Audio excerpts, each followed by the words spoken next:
Parce qu'on est sacrément handicapé du côté de notre propre hétéronomie, si on pense ça. C'est que nous sommes des handicapés de notre imaginaire. Vous pensez qu'aujourd'hui, on part en vacances, on ne travaille pas pendant un mois, et même un peu plus, et les patrons nous payent. Vous vous rendez compte de ça? On ne travaille pas et ils nous payent. Dites ça à un ouvrier de la mine chez Zola, quoi. À partir de demain, tu vas plus laisser la mine, tu vas pas travailler, tu vas partir te promener et le directeur de la mine va te payer. Oui, c'est inconcevable. C'est inconcevable. Il a bien fallu que cela germe quelque part quand même dans un inconscient collectif, un imaginaire social pour que ça advienne. Vous voyez? Donc, la démocratie directe aujourd'hui, une société réellement autonome, c'est pas un rêve. Et si on est obligé de prendre souvent des décisions collectives, on peut le faire. D'ailleurs, ça existe encore aujourd'hui dans certains cantons suisses. Il y a encore des assemblées sur les places où on se rassemble et on vote tous ensemble les décisions qui ont été en Nouvelle-Angleterre, dans certaines villes autour de New York, ça existe aussi. On a vu un film il n'y a pas longtemps avec Attaque, ça s'appelait justement Démocratie, je ne sais plus comment le film. Vous voyez, c'était à Givors dans le Rhône où il y avait ce genre de réunion. Quoi. Ouais. Ouais, non, mais c'est pas une utopie, je veux dire, c'est que réellement ça existe.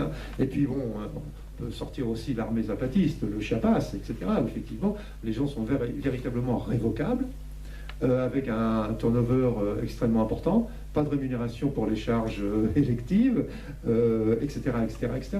Il y a des choses qui existent réellement. C'est des utopies. C'est des utopies véritablement réalisées, tout ça. Il y a du boulot.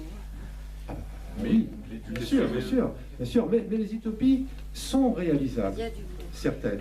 Être payé sans travailler, c'était inconcevable pour un ouvrier du milieu du 19e siècle, du début de l'industrialisation. Et pourtant, c'est arrivé. Et donc, mais je dirais que, pour laisser la parole vraiment après, je dirais que cette société autonome, avec son pouvoir d'auto-limitation, avec des ateliers d'imaginaire social qui seraient activés par l'éducation populaire ou à l'université, des ateliers d'imaginaire démocratique. On pourrait instituer ça dès le scolaire d'ailleurs. Vous voyez, Freinet a inventé, même avant lui d'ailleurs ça existait, les conseils d'élèves. Et d'ailleurs, pourquoi on ne demande pas aux élèves, pourquoi on ne leur apprend pas plutôt à demander à l'enseignant et par conséquent à l'État, mais pourquoi faut-il que j'apprenne ça? Pourquoi faut-il que j'apprenne ça? Telle matière. Quelqu'un l'a décidé pour moi, c'est comme ça. Et à l'université, pourquoi dois-je apprendre ça? Il faudrait qu'on ait un peu ces réflexes-là de se dire, de questionner vraiment ce qui nous arrive. Ça, c'est très très important, c'est fondamental. Oui. Alors, il faudra me rappeler que j'ai une question juste après, de l'oublier. Si on se comprend bien, pour moi, la clé qui ouvre la serrure, ça s'appelle l'ouverture d'esprit. Et dans mon parcours, sûrement plus bizarre que le tien, j'ai eu l'occasion de voir des trucs qui fonctionnaient, mais c'était parce que dans une pyramide hiérarchie, il y avait quelque part un sous-chef qui avait cette ouverture d'esprit, plus les couilles, parce que la pyramide s'arrange bien pour que le pot de fer puisse broyer le pot de terre quand il le voudra, de lancer une expérience. Donc voilà ma question que je voulais poser. Comment amener, inciter à ce que ça se passe plus souvent? Comment rendre du pouvoir d'agir, comment rendre le pouvoir d'agir à chacun en fait, quoi. Oui, et la conscience que l'on a du pouvoir d'agir. La servitude. Ou un petit chef qui est paralysé par la peur d'être mal noté, de savoir ouvrir quand même un peu de boîte à idées.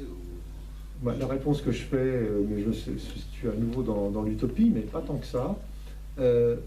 Une société véritablement autonome sur le plan démocratique ne peut pas faire autrement que de reconsidérer complètement son temps de travail et son temps libre, et en même temps de repenser totalement son éducation. Mais à tous les échelons, y compris dans les formations de managers. voyez, on forme les managers d'une certaine façon. Mais pourquoi on les forme de cette façon-là? Avec deux collègues, dont un d'une grande école de commerce, on a fait un bouquin qui s'appelle « L'achetez pas, il est trop cher », qui s'appelle « Pour en finir avec le management efficace ». Celui qui fait se suicider les employés, mais aussi quelques cadres par-ci par-là. Comment on pourrait faire autrement pour penser différemment la formation des managers, enfin des cadres en fait, de la hiérarchie, et comment même on pourrait s'en passer. Mais comment on pourrait s'en passer. Il est un peu cher aussi, mais j'ai lu par hasard, et le hasard a bien fait les choses, un bouquin qui s'appelle « Vous voulez rire, Monsieur Feynman ». Richard Feynman était prix Nobel de physique, et c'est une autobiographie qu'il a écrite avec beaucoup d'humour, sauf les 20 dernières pages qui sont un plaidoyer pour l'honnêteté intellectuelle. On s'instruit énormément en lisant ça. Et pour revenir au truc de tout à l'heure, intelligent et con à la fois, on a des exemples de chercheurs très cotés, vénérés, etc., qui étaient des lèche-culs, des putes, des obtus. Oui, c'est ce qu'on disait. Et ils ne se vengent pas dans le bouquin. C'est très Tu peux répéter la référence, s'il te plaît. Non, mais c'est tout à fait ce que l'on disait tout à l'heure, pour ne pas laisser de temps mort, c'est tout à fait ce qu'on disait. Vous voulez rire, Monsieur Feynman? Alors, pour la petite histoire, vers le quart du bouquin, on apprend que lui, venant de la campagne, se retrouve en tant qu'étudiant invité chez des gens de la haute, où il prend du thé pour la première fois. Et on lui demande avec son thé s'il veut du lait ou du citron. Lui, croyant faire plaisir, enfin voulant pas déranger, répond les deux. Et titre du bouquin, on lui répond, vous voulez rire, Monsieur Feynman. Voilà. Merci. On pisse de rire en le lisant et on s'instruit énormément. Merci. Et ça, encore une fois, c'est mon avis, c'est rien de plus que ça. Moi, j'ai l'impression que l'intelligence n'est pas unique. Il faut aller lire Howard Gardner, qui nous parle des intelligences multiples, et en même temps lire Jacques Rancière, qui nous parle de l'égalité des intelligences. Il faut lire les deux à la fois. Et oui. Pardon, quand je parlais de la pyramide aussi, on connaît tous aussi ces gens qui ouvrent le parapluie. Tout le monde connaît l'expression. On prend pas de risque, on botte en touche, il y a ça aussi. Bien sûr. Et de ce côté-là, dans une bonne formation telle que moi je la rêve, plus des couilles. Telle que je la rêve, cela dit, il y a aussi des femmes. Une femme. C'est un débat. Ça se discute visiblement. Il y en a qui ne sont pas d'accord. Donc on comprend quand même l'esprit. Mais je pense que dans une formation à la recherche pour tous les citoyens, quelque chose qui serait très important à prendre en compte, c'est la psychologie sociale et la psychosociologie. Parce que là, tu parles exactement de ça. C'est le pouvoir hiérarchique, mais enfin en même temps, comment on ruse avec ce pouvoir. C'est aussi le pouvoir des dynamiques des groupes qui sont là, qui peuvent faire front à ça, mais qui peuvent aussi le renforcer, voire le provoquer, l'engendrer carrément. Et il ne faudrait pas que nos dirigeants apprennent à faire confiance à leur peuple aussi, parce que bon, ceux qui nous dirigent n'ont pas forcément confiance en ceux qui sont en bas aussi. Où ils décident à leur place, c'est donné, on va vous donner ça, comme vous parliez justement des congés payés, ce genre de choses, ce qui arrange, comme ça la personne se tait, on achète une forme de paix sociale aussi. Ah oui, bien entendu, ça fait partie des mécanismes, non pas de la politique, faut bien aussi, et je crois, essayer, parce que Rancière fait cette différence-là, Castoriadis aussi, la politique, c'est ce qu'on fait en ce moment. C'est ce qu'on fait en ce moment, on discute, on échange, on n'est pas d'accord, on essaie de faire avancer un petit peu, on ne sait pas bien quoi, mais on espère qu'en sortant de là, on ne pensera plus exactement comme on pensait en y arrivant. Et ça, on est vraiment dans la politique, vraiment dans la police, c'est-à-dire le peuple qui se réunit et qui pense ensemble. Ça, c'est vraiment la politique. C'est l'organisation de la cité par ceux vraiment qui en sont les acteurs à tous ces niveaux. Il ne faut pas confondre ça avec le politique auquel tu fais allusion, je crois. Le politique, c'est toute la mécanique liée au pouvoir. C'est toute cette mécanique-là qui fait que on fait croire que l'on fait de la politique, alors qu'en fait, On fait jouer simplement des mécanismes de puissance, des mécanismes de pouvoir, de contrôle, en passant par l'administration, en passant par un tas de choses. Ça, c'est le politique. Et le politique, en fait, pour résumer, il faut y arriver aussi, ben, c'est la course des petits chevaux, quoi. C'est qui arrivera devant l'autre. C'est comme ça. On peut peut-être nuancer et dire certains politiques. Certains politiques, bien sûr. Ceux qui sont du côté d'une situation de la politique autonome, évidemment. Normalement, ils ne sont pas dans la course des petits chevaux.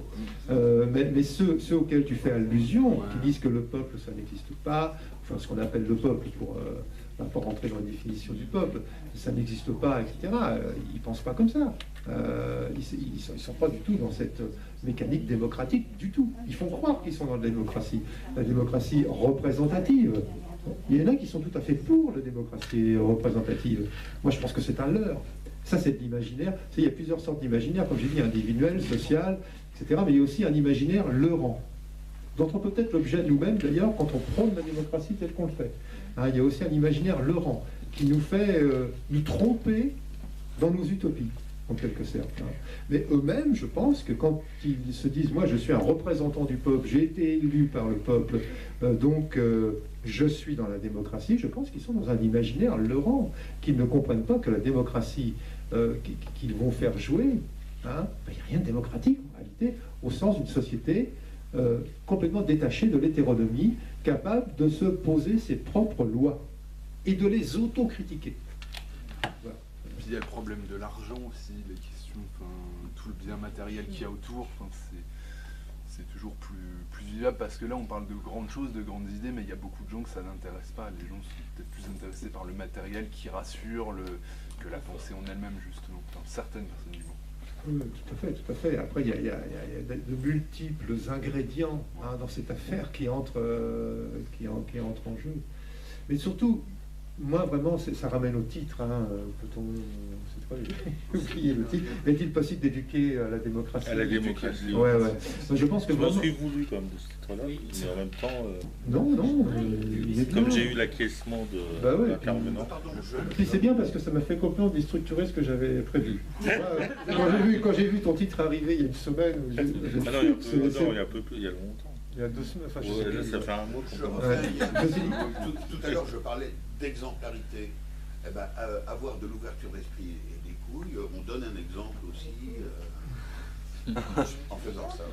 Plutôt que de l'exemple, encore une fois, j'ai tendance à me méfier des exemples. Parce que les exemples sont toujours en quelque sorte sommaires et tout d'un bloc. Je pense que si on était vraiment dans une analyse des choses, on verrait que ce qu'on nous donne comme exemplaire, si on voit l'envers du décor, souvent risque de ne pas l'être tant que ça. Y compris moi-même. Moi, au premier chef. La perception, mais il peut y avoir l'exemple que l'on veut imiter et l'exemple auquel on ne veut surtout pas ressembler. Oui, mais encore une fois... L'exemple, il nie justement la possibilité de changer les choses. Oui, l'exemple... Ça dépend quel exemple. L'exemple, c'est l'hétéronomie. Ça ne veut pas dire que tout ne soit pas bon dans l'hétéronomie, mais l'exemple, c'est l'hétéronomie. L'exemple, c'est pas moi, puisque c'est un exemple extérieur à moi. Ça ne jaillit pas de mon imaginaire créateur. C'est un exemple qui est extérieur. Mais que l'on va prendre pendant un temps limité pour une étape de son évolution à soi. Ce n'est pas un carcan, ce n'est pas un moule définitif. Ouais. Aussi. Dans mon acception à moi. Oui, bien sûr. Là, j'aurais un désaccord, tu vois. Moi, là, je serais assez Castor. Il est sceptique, là. Castor, il y a bien là-dessus. Pour lui, l'imaginaire peut pas supporter. Je sais pas si tu interprètes comme ça, hein, là, j'interprète. Ne supporte pas l'exemple. Supporte pas l'exemple. Parce qu'à partir du moment, donc, encore une fois, où tu as une image de quelque chose qui existe déjà, tu ne peux pas produire de l'image nouvelle. Pour lui, l'imaginaire radical, celui qui jaillit de nous, c'est quelque chose qui produit des formes, des concepts, des idées qui ne peuvent pas se raccorder à quelque chose qui existe déjà. Ça, c'est difficile à comprendre. Hein. Par exemple, quand l'homme, dans la nature, il n'existe rien qui tourne comme ça, autour d'un axe. Ça s'appelle la roue. Bon, l'homme, un jour, il va inventer la roue. Mais ça n'existait pas, la roue. Ça n'existait pas la roue. Il va l'inventer. Et il n'y a pas de précédent. Vous voyez, l'imaginaire vraiment radical. Il y avait la fronde. C'est pas tout à fait pareil quand même.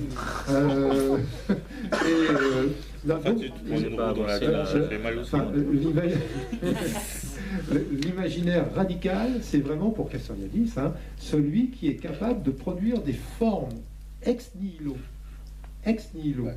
S'autoriser à penser autrement. De toute façon, il n'y a même pas à s'autoriser, ça arrive tout seul. Comme de toute façon, on a tous une perception plus ou moins faussée de la réalité. Donc, à un exemple, on ne le verra pas effectivement, objectivement tel qu'il est. On peut tomber d'accord avec la réalité, ça est propre. Il y a des interventions. J'aimerais bien essayer de rebondir, mais moi, ça y est. Je sais comment je vais partir, je ne sais pas où je vais arriver, mais je vais essayer que ce soit bien. Quand j'étais gamin, on me parlait du Moyen-Âge. Voilà. Moyen-Âge, moi, c'est ce que vous m'avez appris à l'école, c'est-à-dire on ne m'avait rien appris du tout. Et un jour, j'ai lu Umberto Eco. Il a fait Le nom de la rose. Et je me suis rendu compte qu'il s'est passé des tas de choses au Moyen-Âge. Il y avait énormément de savoir. Et que le problème du Moyen-Âge, ça a été le manque de diffusion de l'information. Voilà. Et moi, j'ai l'impression qu'on est un petit peu aujourd'hui aussi dans une forme de Moyen-Âge. Parce qu'il y a une forme d'information, mais la diffusion des informations qui viennent à droite, d'à gauche, de telle région, etc., elle ne se fait pas. Et là, j'ai en tête l'exemple de Fralib, par exemple, dont on reparle un petit peu en ce moment. Pour ceux qui ne connaissent pas, Fralib, c'est, grosso modo, de ce que je connais, c'est, ils appartenaient à Unilever, je crois. Donc une grosse boîte qui fait de l'agroalimentaire internationale. Et c'est une usine française dans le sud de la France qui aurait dû fermer, que le thé éléphant se fasse ailleurs, dans un autre pays. Et eux, ils ont dit, il y a justement quelqu'un, parce que je rebondis sur ce que vous dites, justement sur l'exemplarité, sur le fait qu'à un moment, il y a quelqu'un qui dise non. Je pense que dans la vie, la nécessité est source de création. Et ces gens-là, pour ne pas perdre leur boulot à un moment, ils ont dit non. Il y a quelqu'un qui a eu les couilles de dire non. L'usine, on va la garder, on va faire une scope, et on va garder notre boulot, et on va faire de la qualité, et on les emmerde. Et on garde le nom en plus. Et ils se sont battus pendant des années et des années et des années pour garder le nom éléphant, pour garder l'usine. Tout le monde leur a mis des bâtons dans les roues. Et au final, aujourd'hui, ça fonctionne. Ils arrivent à vendre leur thé. Le problème maintenant, c'est qu'ils n'ont pas... les banques ne veulent pas les suivre, en fait. On ne veut pas les aider au niveau bancaire. Et du coup, le thé, maintenant, ils commencent à le vendre en ligne pour que ça fonctionne. Mais Fralib, d'accord, ils ont réussi, mais ils ont réussi aussi pourquoi? Parce qu'ils ont réussi à se faire connaître. Parce qu'ils ont réussi à diffuser leur action. Et quelque part, ce qui manque aujourd'hui, c'est peut-être justement qu'on puisse... Les exemples de ce qui a marché, on ne les a pas sous les yeux. Parce que nous, on a ce qu'on nous montre à la télé, et on ne nous montre pas forcément que telle usine dans tel coin de la France a réussi à un moment à faire quelque chose de différent. Et je pense que l'exemplarité, elle peut venir aussi de ce point de vue, c'est-à-dire qu'on va aller chercher à droite, à gauche, ce qui a réussi, un endroit où les gens ont eu les couilles justement de dire je vais faire autrement, mais en ce moment c'est aussi parce que les gens n'ont pas d'autres moyens pour garder leur boulot, la plupart du temps, on va tout simplement continuer à survivre. On va aller chercher ces gens-là, on va voir comment ils fonctionnent, et on va se dire, peut-être que moi, je vais regarder, je vais ingurgiter, et peut-être que moi, plus tard, je vais pouvoir me servir de ces exemples à droite, à gauche, pour pouvoir faire quelque chose de moi-même. Il y a un jour, j'ai entendu une phrase que j'ai trouvée géniale, c'était la créativité, c'est savoir dissimuler ses sources. Alors peut-être qu'au début, on ne va pas vouloir prendre tel quel qui s'est fait à droite, à gauche, mais ça va servir d'exemple, et peut-être que plus tard, on va pouvoir aussi s'en servir. Le problème aujourd'hui, c'est que toutes ces expériences, on n'a pas vraiment de moyens de les percevoir. Il n'y a pas de filière d'information pour les percevoir. Quoique, il existe quand même, au niveau des scopes, etc., maintenant il existe quand même une chaire à Reims de l'ESS. Donc de l'économie sociale et solidaire, il y a une chaire à l'université de Reims qui s'occupe justement d'essayer de comprendre comment fonctionne cette nouvelle économie solidaire dont les scopes font partie. Donc il y a de l'espoir quand même dans les universités. Oui, absolument. Il y a deux mots-clés dans ce que tu as dit, c'est créativité. C'est un mot-clé à mon avis. C'est-à-dire que là, c'est très intéressant ce que tu dis, bien entendu. Et ça pourrait être d'ailleurs l'objet de travaux de recherche dans des maisons populaires de la recherche. Nous, c'est ce qu'on a fait au Labocop. Passé un temps, on ne l'a pas fait parce qu'on n'a pas eu les moyens de le faire, mais l'idée est toujours là. C'est de faire un conservatoire